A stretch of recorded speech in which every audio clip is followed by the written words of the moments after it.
On est tous déjà arrivés dans une région où l'on ne connaît personne. Aucune rue, aucun monument, aucune tradition, rien. Même l'accent, on ne le comprend pas. Alors, dans ces moments-là, on a besoin d'un guide. Celui qui indique le chemin, qui connaît les secrets, qui partage sa culture. Et le guide aujourd'hui, c'est lui. Et pour l'aider dans son tour de France, il a fait appel à toutes les télés locales et régionales du pays. Tous ensemble, on a créé une émission ancrée au cœur des 36 000 communes et de leurs 60 millions d'histoires. Et vous allez voir que la proximité peut vous faire voir du pays. Cette émission, c'est Terre de France.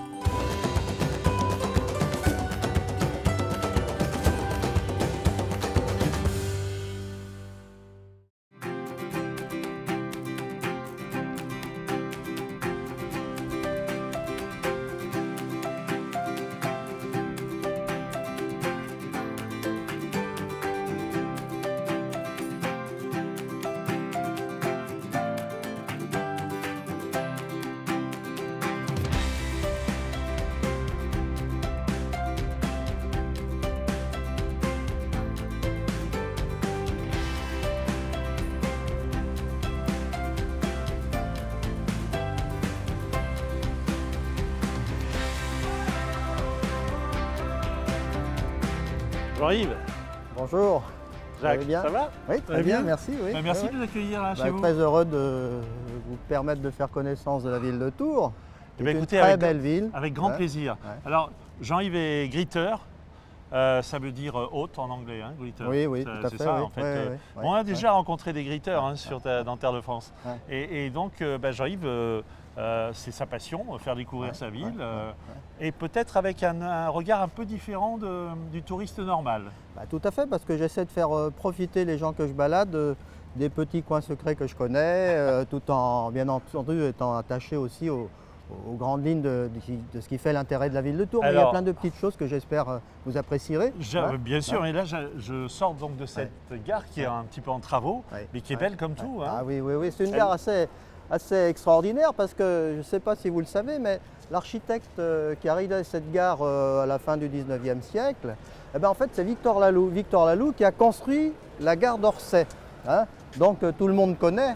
Et donc on retrouve des éléments architecturaux tout à fait l'esprit de ce qu'il faisait à l'époque. C'est l'architecte quoi, fin 19e, Laloux? Oui, tout à fait, oui. La grande époque de la révolution industrielle, l'arrivée du chemin de fer qui a révolutionné la France. Bon, bah donc il y a Laloux, mais Laloux c'est aussi l'époque où la Loire c'était l'autoroute. Hein. Ah oui, bien sûr, mais l'autoroute qui datait d'avant le Moyen-Âge, pratiquement. Eh oui, oui. Alors vous l'avez compris, pardon Jean-Yves, j'avais compris, Terre de France est à Tours cette semaine. Et grâce à Jean-Yves, notre greeter, nous allons faire un petit tour dans Tours, si je puis dire, sans mauvais jeu de mots, en découvrant des choses que peut-être vous n'avez jamais vues, vous ne connaissez pas. Oui, parce qu'il y a plein de choses à voir et il y a de quoi faire.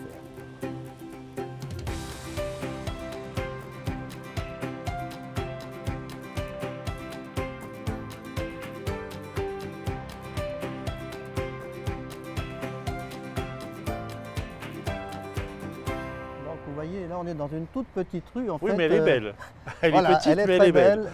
Et pratiquement chaque maison a une histoire on pourrait raconter une histoire. Qu'est-ce que c'est ça, Jean-Yves? C'est une maison? Ça voilà, vous avez une maison particulière, hein, qui a un intérêt à mon avis, c'est qu'elle retrace sous un graphisme moderne les grandes réalisations de Victor Laloux, notamment dans la région. Il y a son portrait là. Voilà, vous avez son portrait à gauche.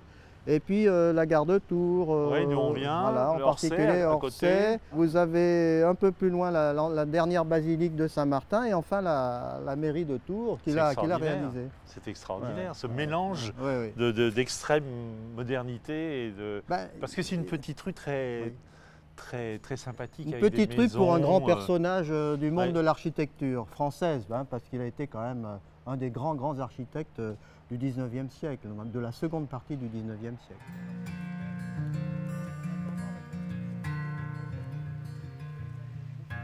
Does the moon not know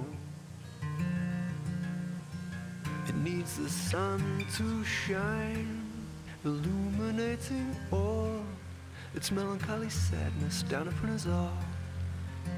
Il fait froid, hein, j'arrive là. Ah, même à Tours, hein, pourtant. La douceur tourangelle, c'est ça. Oui. On arrive de là-bas, oui. c'est ça? Oui, du boulevard Heurteloup. Et là, oui. c'est l'hôtel de ville et le palais de justice. Palais de justice, et là, on est au cœur actuel de la ville. C'est là où tous les matins, tous les soirs, les samedis, vous avez énormément d'animations.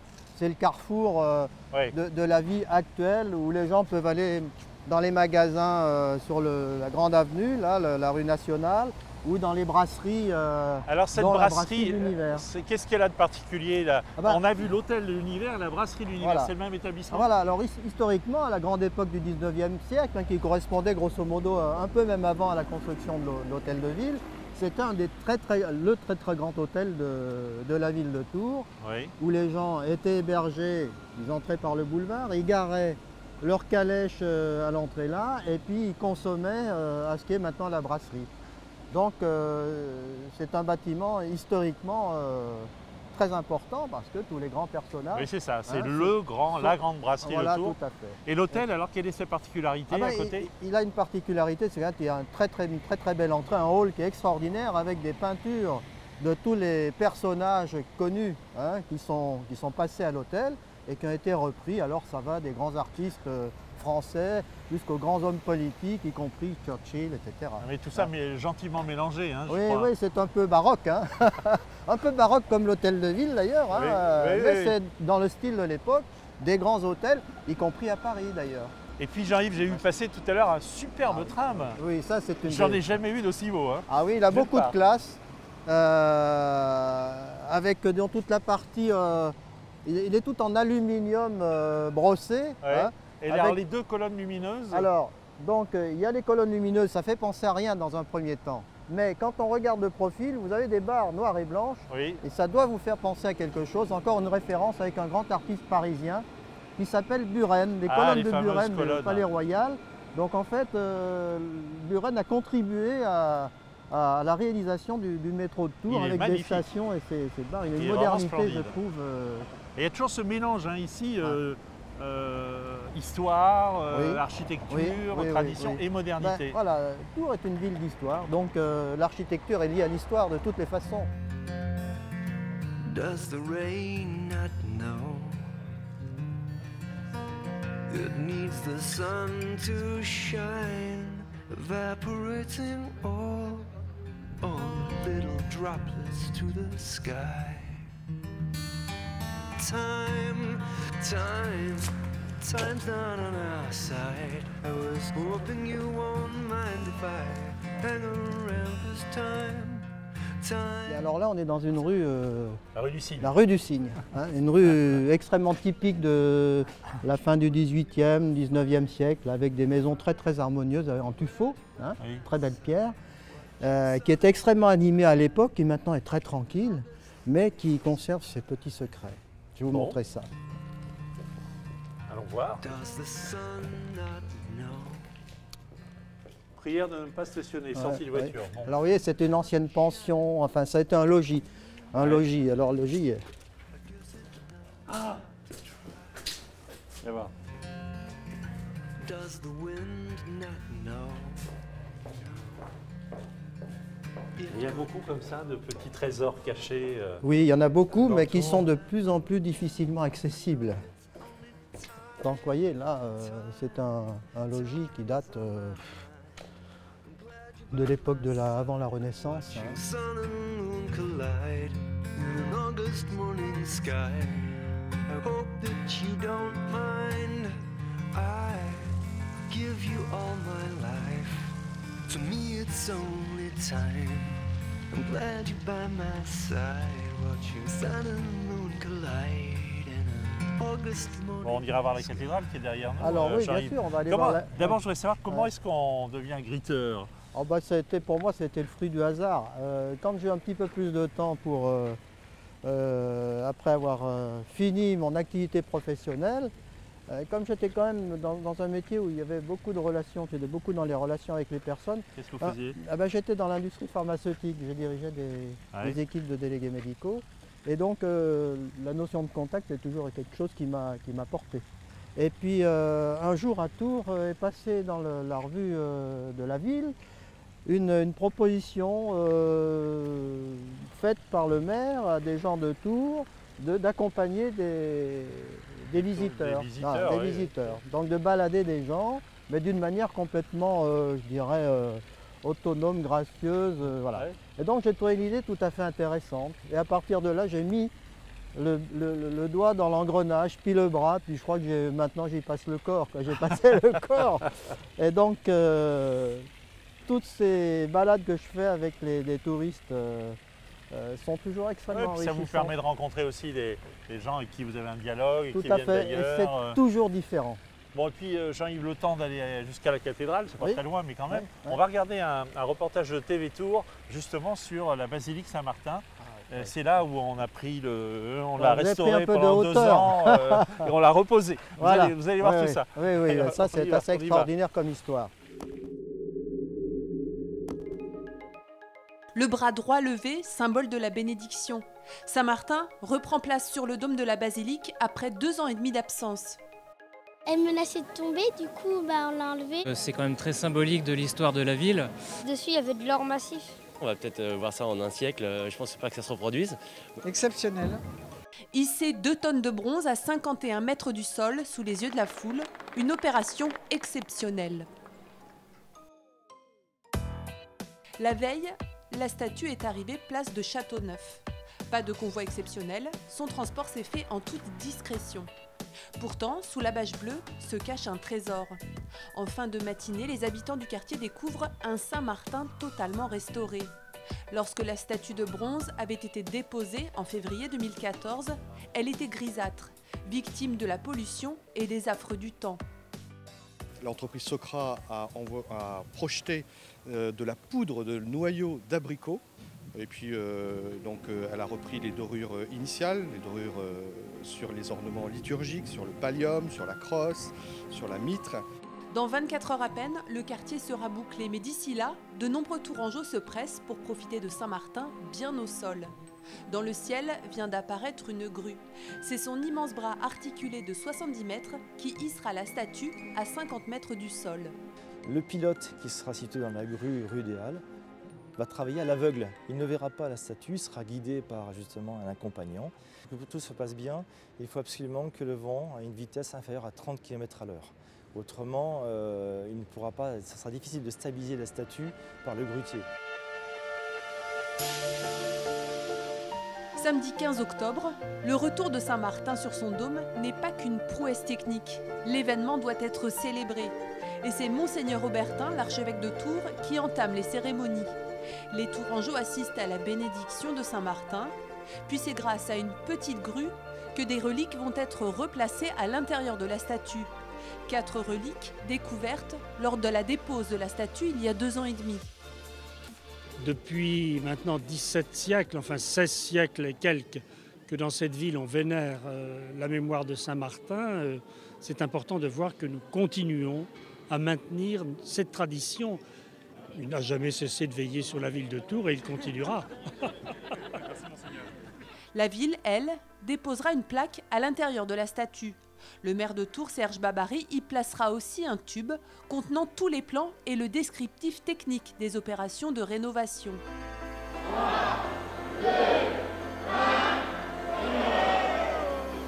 12h15, après un compte à rebours, Saint-Martin ne touche plus terre. Le saint entame son ascension.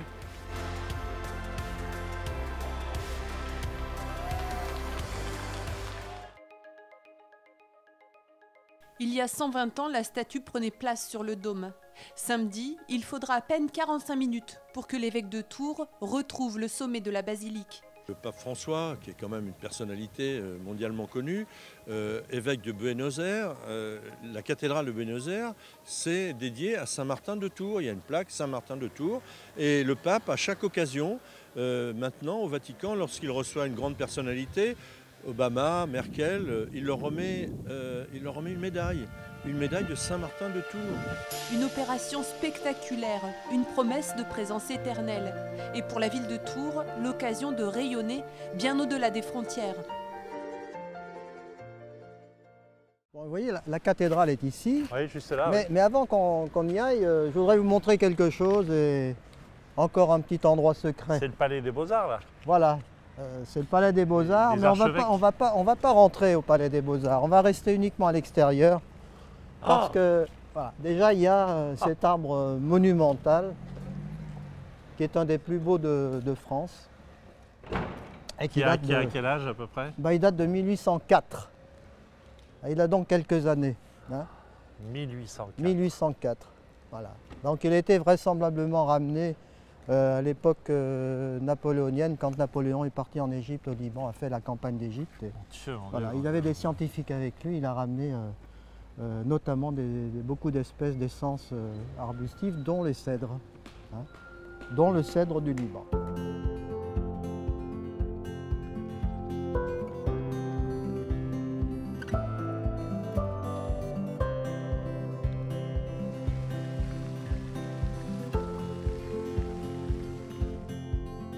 Donc là voilà cette fameuse cathédrale Saint-Gatien. Oui, tout à fait. Une cathédrale assez extraordinaire qui est différente de pas mal d'autres cathédrales françaises parce qu'en fait elle est d'influence italienne avec notamment les deux tours et les écailles, les motifs en écailles tout en haut. Une très belle rosace d'ailleurs et je pense qui a été restaurée, oui. Voilà, qui vient d'être restaurée, mais c'est une cathédrale qui a parmi les plus beaux vitraux d'Europe. Elle est vraiment enserrée dans la ville, hein. Elle est vraiment au milieu. Il faut dire qu'elle est monstrueuse aussi, hein. Donc il y a cette impression de masse hein, qui impressionne. Hein. Mais elle est vraiment au milieu des habitations, des rues, de la vie. Là, on est au cœur de l'histoire de Tours. Tours est né dans cet endroit-là.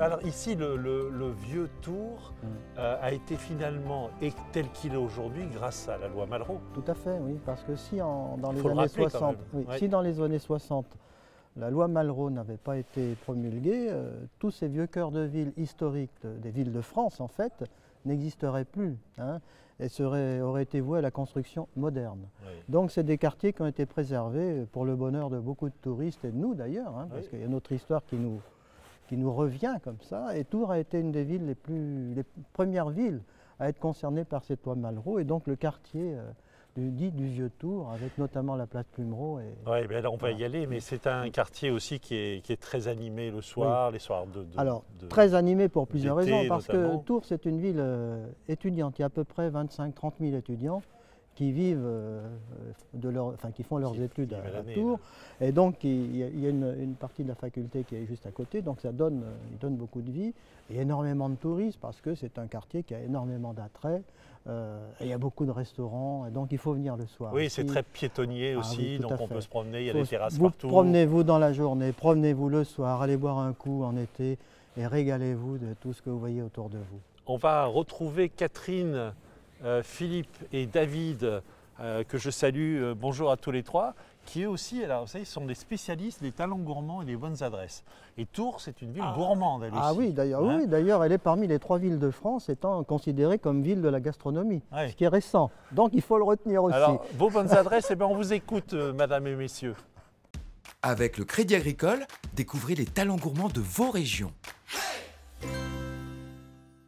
Bonjour David, bonjour Philippe. Bonjour Catherine. Alors on se retrouve en plateau parce que Jacques est en extérieur. C'est ça, nouvelle formule. Coucou à Jacques. Bonjour Jacques. Fais attention sur le terrain. Alors évidemment, vous allez nous proposer des talents gourmands. Bien sûr. Bonjour Catherine. Le concours a recommencé là. Le concours Crédit Agricole a recommencé. Alors on vous écoute, allez-y. Ça y est, c'est reparti. La première finale, c'est toi qui l'as fait, Philippe. Absolument, en Normandie. Donc on va chercher, comme d'habitude, partout en France, en métropole et aussi dans nos belles îles, le meilleur, comme disait David, des agriculteurs, des artisans, des restaurateurs en devenir. Et voilà, et c'est passionnant à faire. Donc, chère Kat, nous allons commencer par une agricultrice et éleveuse de volailles. Alors nous sommes bien sûr en région Val-de-Loire. Il doit y avoir des super images à lancer.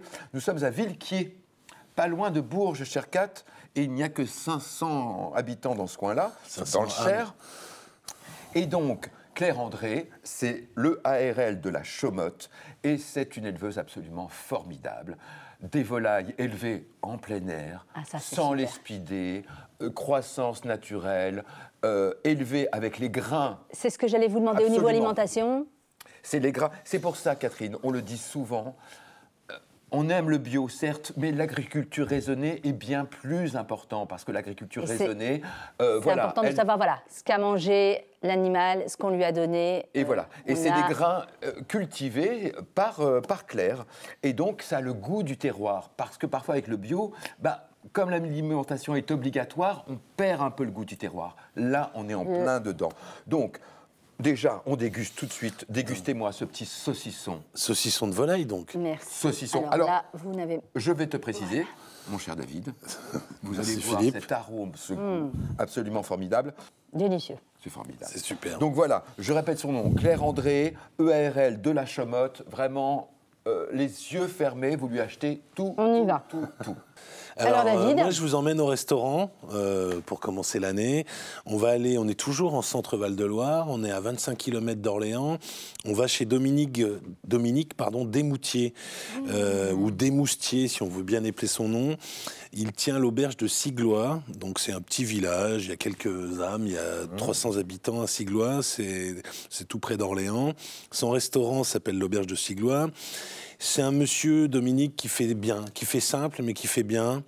Il y a des formules très accessibles avec des beaux produits de Loire. C'est pas loin de la Loire, donc on peut se promener en bateau, faire une petite balade en bateau sur la Loire. Et se retrouver pour trouver la bonne adresse. Exactement. Et aller faire une petite halte agréable. Menu du midi à 12,90 €, 18 le soir. Et si on veut vraiment se faire plaisir, c'est 28 €. Donc je pense que c'est à portée de beaucoup de bourses. Il y a beaucoup de spécialités de la région. Il fait la fameuse carpe de Loire au vin rouge, le magret de canard, alors peut-être le magret de Claire, parce qu'ils habitent pas loin l'un de l'autre, l'andouillette de Jargeau sauce moutarde. Voilà, c'est une très belle maison, très chaleureuse, très auberge, très cheminée, ambiance familiale, conviviale.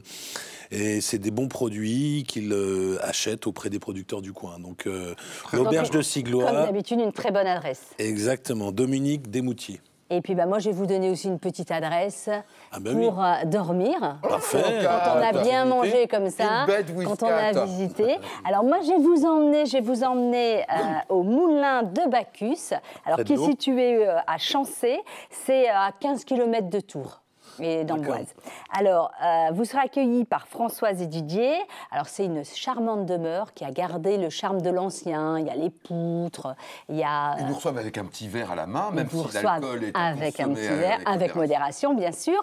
Puis vous verrez, il y a un parc immense, c'est magnifique. Ils vous proposent des chambres, une suite familiale, un gîte. Ils vous emmèneront un peu vous balader, vous guideront, ils vous proposeront des choses à faire. Et il y a aussi une piscine, donc tout est fait. Avec le printemps. Tout se passe bien là-bas. Donc n'hésitez pas, allez-y, vous verrez. Comme pour les bottins gourmands et talents gourmands du Crédit Agricole, on ne donne que les bonnes adresses. Super. On se retrouve la semaine prochaine. Évidemment, et comment ? À bientôt. Merci. C'était les talents gourmands de vos régions avec le Crédit Agricole.